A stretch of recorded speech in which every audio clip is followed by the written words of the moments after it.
Chapter 61, Edge of Reality. I check my reflection in the mirror before heading out to see the boy at his hotel. I wear an off-the-shoulder black dress from Paris and a pink shawl. I look, in my own humble opinion, like a Vogue model, casual and elegant at the same time. Topper has gone to Palm Springs for the night, so I lock the door myself as I leave the house. When I enter the suite, I'm greeted by laughter, music, a heaving party, the last night of his tour, and everyone in showbiz seems to be here. I ask for the boy. I spot him across the room and wave, but he just glances at me and looks away, showing off, or unsure how to greet me. I'm disappointed, but then I see Sammy and go over to him. We talk, and then the boy comes up behind me, spinning me around and hugging me. If I'd known you were throwing a party, I wouldn't have come, I say, immediately regretting it. He doesn't reply, just looks at me, deadpan, mouth half open. I sense he's embarrassed by a woman publicly making demands. I shrink back, but then, in spite of it, he comes toward me. "Let's go talk in the bedroom," he says, ignoring his instinct to put me in my place. He takes my hand, winks at Sammy and the boys from Memphis, always needing the upper hand in public. That's why I prefer being with him in private. He rushes me to the back, opens the double doors to the bedroom, and closes them behind us. "Can you stay?" he asks, giving me his crooked smile and locking the door from the inside. "A couple of hours," I say, settling on the edge of the bed. "That ain't what I meant," he says, heading for the ensuite bathroom. I see him wash his hands and face through the open door. "Should I shower for you?" he asks. "You could." I go sit on the loo while he undresses and steps into the shower. He talks about the show, laughs and sings, and asks if I want to join him. He flicks soap at me and laughs. "I'm glad you came," he says. "You look beautiful." He smiles at me. "Why don't you ever get any older?" "Because I'm made of magic," I joke. "I reckon so," he says. "People say the same about me, but I just get older and fatter every year." He drums his stomach for effect. I tell him, "To me, you're perfect." He seems pleased, dries off, brushes his teeth, sprays himself with cologne, pulls on his pajamas. He flops down on the bed and says, "You know, I just remembered the first time I ever realized I was done for in regards to you." He laughs. "Do tell," I say, and move closer. He guffaws. "It was when you were walking across the field at the club in your tennis whites. A gust of wind blew your skirt up, and I caught a glimpse of your knickers. Lord, Birdie, you were so cute back then. Still are, of course." "When was that?" I ask. "Your first year at school. Sun in your hair, wind in your skirt, all tan and tight and wild. You were something else." He whacks me playfully with the towel still hanging around his neck. "You were way ahead of the rest of us. Remember when you punched that senior who took my bag?" He flashes me a fond grin. "You remember that?" I laugh. "Of course I do," he says. "You were my hero. Changed my life." He looks at me, admiration in his eyes. "How I loved you then." Suddenly, he pulls me onto the bed and kisses me deeply, without asking. His hands fumble at my dress. I push him away. "What's with you today?" He rolls away, sitting up in surprise. "You've got a whole room full of people out there," I say. He shrugs. "They're used to it." I stare at him, incredulous. "Well, I'm not." He sobers a bit, whatever had him so keyed up fading away. "I'm sorry, babe," he says, coming to sit beside me and taking my hand. He squeezes it between both of his, and I look at his perfect hands, his long, beautiful fingers. He brushes a strand of hair from my neck and kisses me gently just below my ear, his arm moving around my shoulders as he pulls me in. "Can we just lie down for a bit?" he asks. "And talk?" He brings my face to his, searching for an answer. "Sure," I say, running my hand through his dark hair. "You smell good," I tell him, smiling. He strokes my shoulder as we talk, the energy of the party receding, replaced by a calm, private space between us. Please stay the night, he pleads, kissing me softly. I'll send everyone home if you want. I don't answer, just hold him closer. Let's just see, I say, resting my head on his chest. Let's talk about the old days, he says. I'm feeling nostalgic tonight. Maybe it's because I'm scared of dying, going into the army and all. I ask if he's still thinking about that. Yeah, he says quietly. Still distracting yourself? I ask, catching his gaze. Oh, you know me. Can't seem to help it, he grins, half ashamed, half accepting of his shortcomings.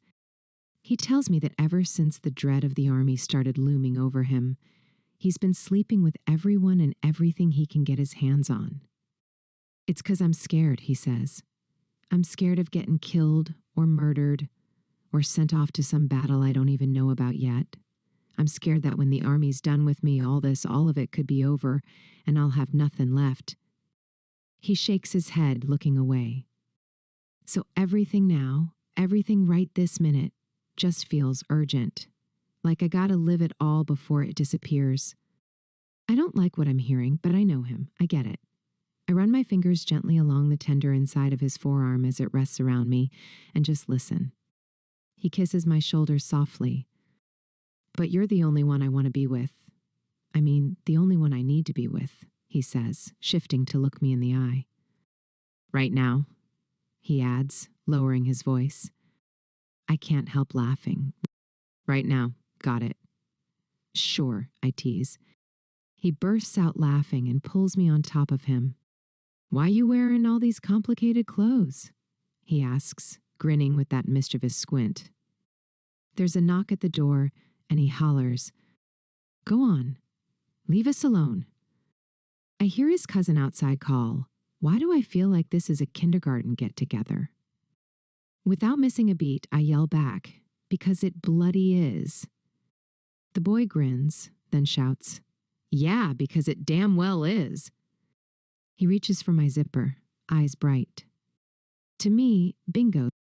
Then, back at his cousin, tell everybody the party's over. I've gone to bed. He turns to me. Now come here, you.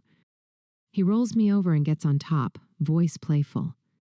Let's get you out of this. You're staying here with me tonight, and I want you good and naked right now.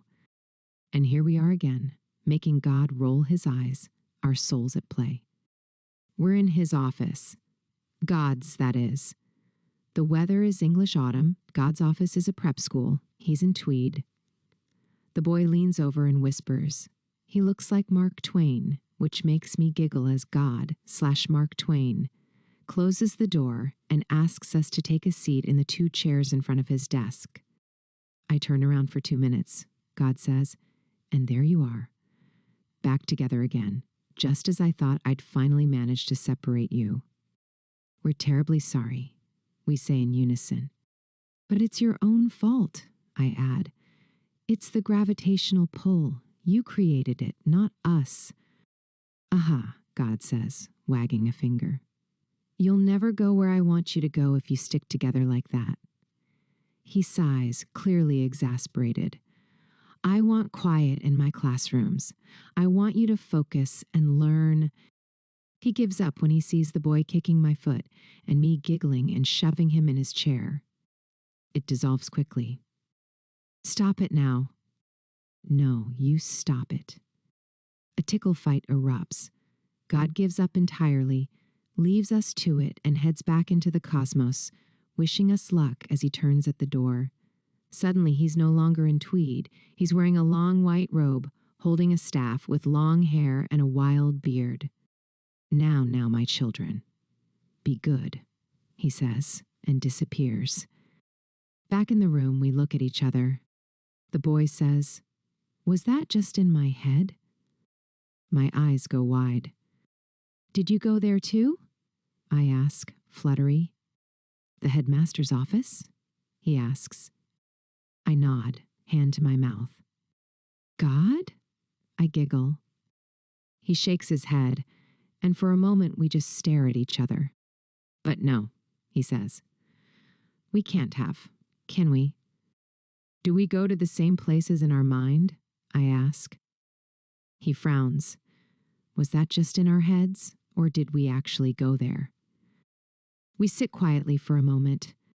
Then he asks if I ever feel like we talk to each other when we're apart. I tremble a little. Yes, I say, barely above a mumble.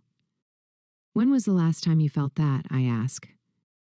At your graduation, he says. You? Same, I confirm. And before that? He asks, nervous now. I don't know, I think. When you lived at Audubon Drive, maybe? The boy startles. You hear me singing to you outside at night by the pool? He asks in a whisper. This is too weird, I say. Too weird, he agrees. What are we going to do with this information? He asks. We definitely can't tell anyone, I reply.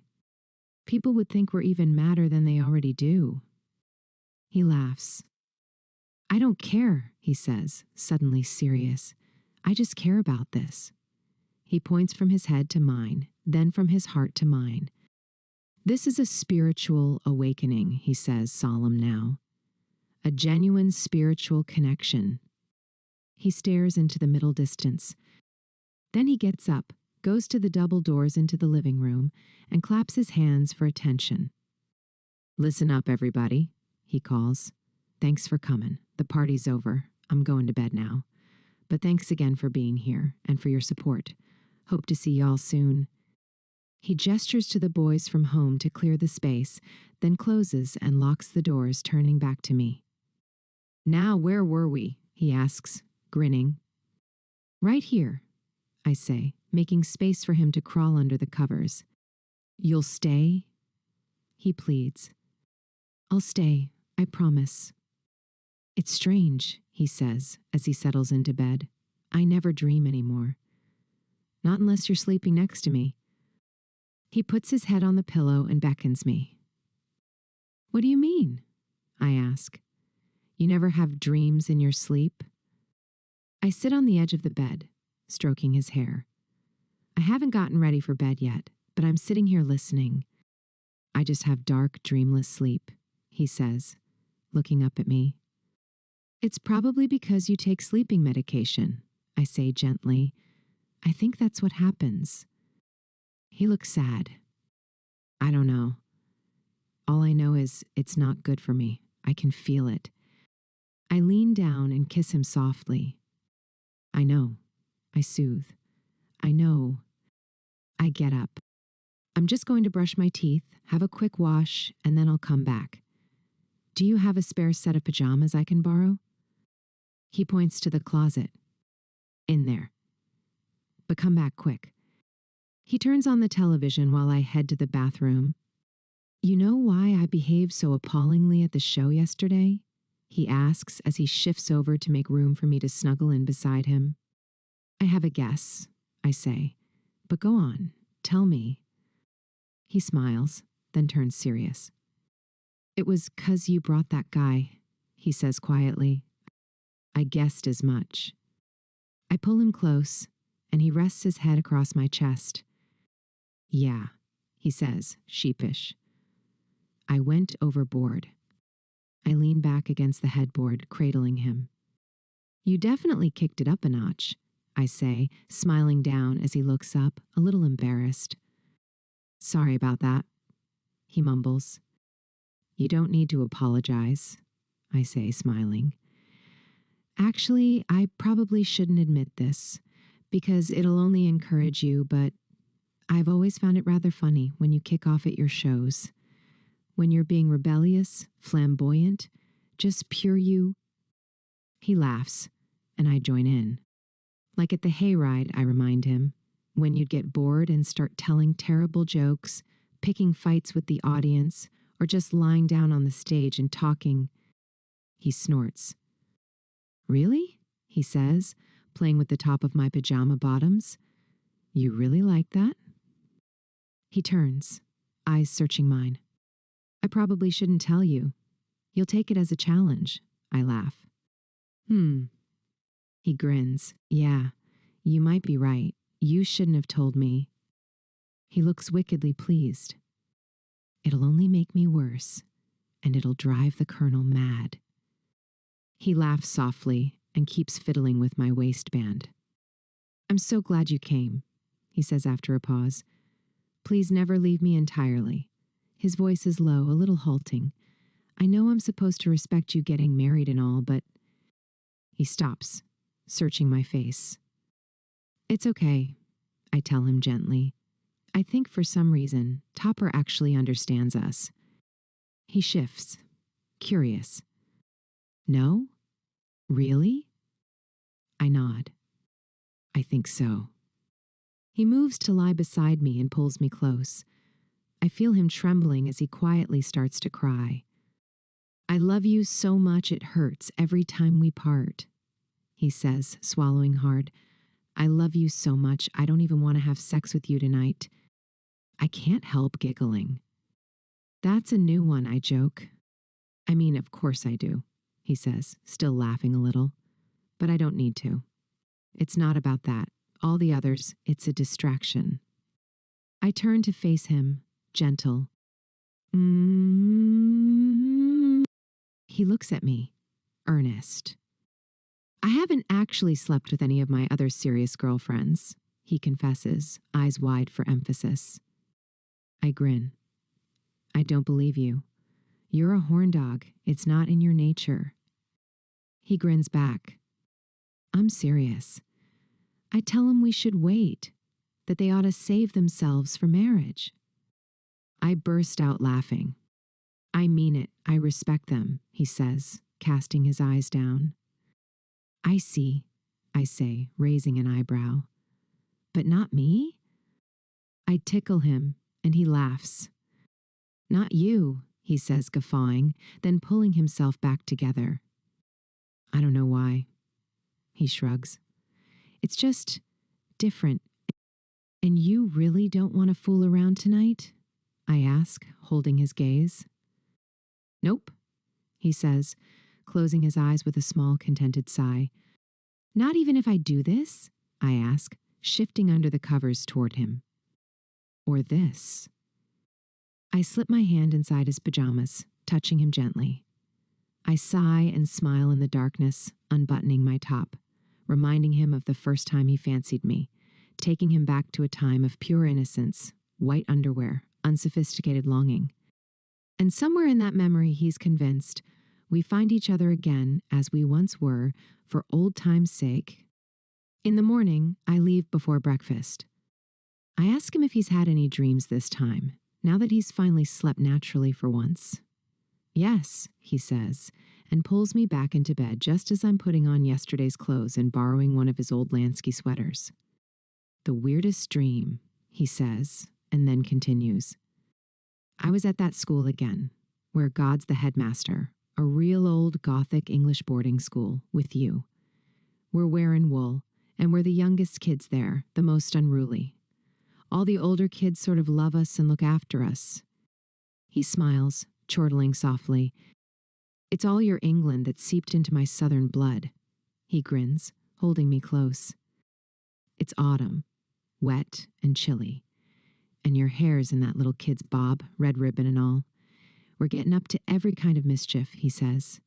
It's a real comfort, that dreamscape. We steal apples, ride horses, pull pranks and run the halls.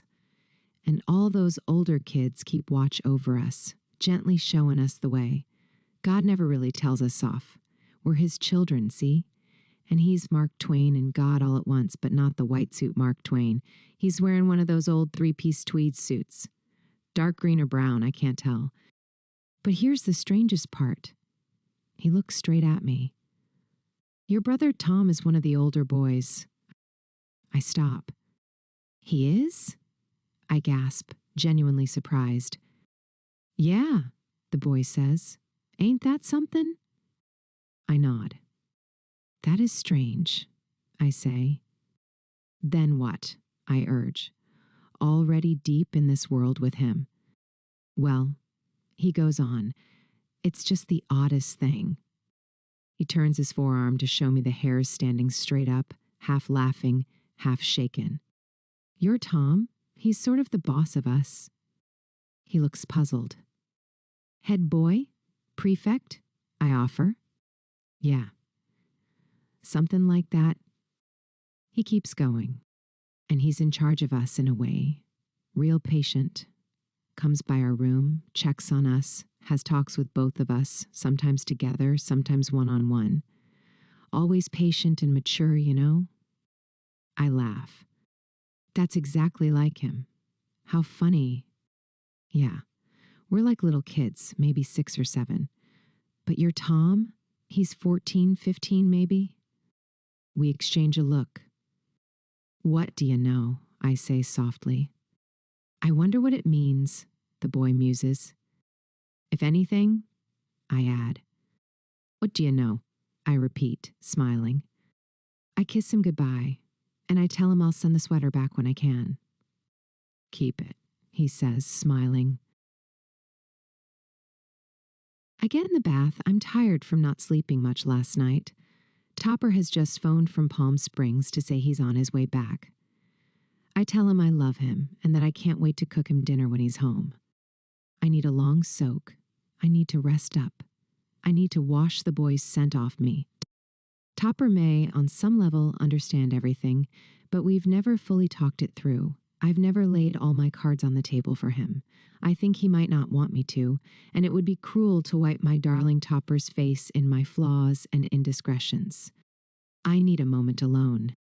You may judge me all you want. You may, like everyone else, adore Topper and see him for the incredible light being he is, my savior, my friend, my lover, my everything. I would probably break into pieces without him constantly scooping me up. But as I sit in the bath, I see your judgment differently, through the eyes of a girl who refuses the puritanical little boxes women are pushed into. I know my female history, the heroines who did what they needed to survive, the women who tasted freedom in wartime only to have the waistbands tightened again afterward. And I have tasted that freedom. I broke away early. I was raised mostly by my grandfather and Miss Mary, a single, unconventional Southern woman who taught me to be witty and sweet, strong and ornamental, Christian if I wanted to be, but never at the cost of myself. So judge away. I'm not hiding. I'm not pretending to be a good girl in anyone else's definition. I've never been dishonest in my relations with either of the men I love. Not Topper, not the boy, who does exactly as he pleases anyway. He knows me better than anyone, knows what's in my heart and in my soul, so there's never any real deception between us. With Topper, I sometimes wonder if he thinks I'll grow out of it. I don't know his soul the way I know the boy's. I can't read Topper the way I read the boy. The boy and I are one. Topper and I are still two separate beings, no matter how close we become. Topper is still a mystery to me. The boy, he and I live inside each other in ways I've never been able to explain. So, judge me all you like. I'm 22. I'm as unselfish as I can be at this stage of my life. I try to be a good friend, daughter, lover, future wife, but I have no intention of being perfect in anyone's eyes. I feel no shame in being a young woman with desires and needs. I am human, not a projection. I am perfect in my own strange ways and imperfect in plenty of others. But I work at my relationships, every single one of them, and that's more than many people can say. I giggle as I rinse off and let the water out of the bath. Honey, I'm home, I hear Topper call downstairs. Up here, I shout.